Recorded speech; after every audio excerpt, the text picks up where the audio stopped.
vizinho. Depois, Pernambuco, mesma coisa, 3 milhões.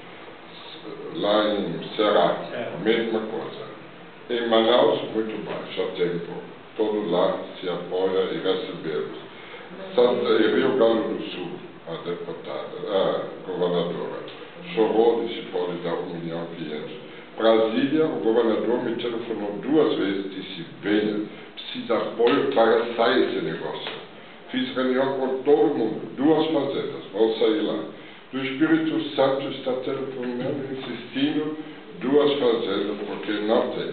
Então aqui, quem conseguiu foi o bispo, ele furou a fila. Por causa da amizade nossa. Porque ainda tinha muitos outros à frente. Rondaina, mesma coisa. Macapá, mesma coisa. Então, hoje, eu fui no meu governador, que é muito fechado, e além disso, uma cara feia. Será, se você não ama, e não vai além da cara, você vai pegar a tua mala e vai embora. Pensa, ele vai dar nada. Mas você vai assistir, Última vez que foi com ele, eu tinha 6 milhões de pedido no bolso.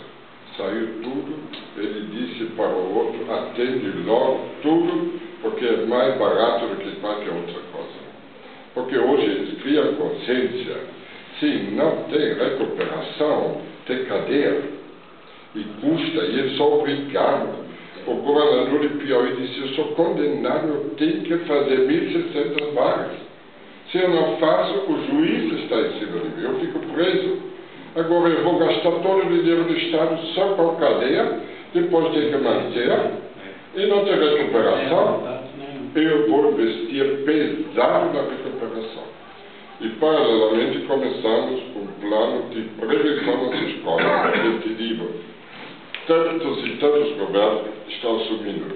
Tocantins, o Estado inteiro, todas as escolas. Precisa ver o resultado. Agora a Rede Globo entrou, acompanhou, vai fazer um documentário. Então a gente está vendo, todo mundo no fundo tem sede. Então eu não vou conversar com ele, pedir os modos, vou fazer ele entender. Ou ele quer, ou não quer. Se não quer, tem tantos outros que querem. Mas eles querem, e um fala para o outro. Então, em Pernambuco, também lá em João Pessoa, Paraíba, depois em Maceió, todos estão pedindo, por amor de Deus, abrir mais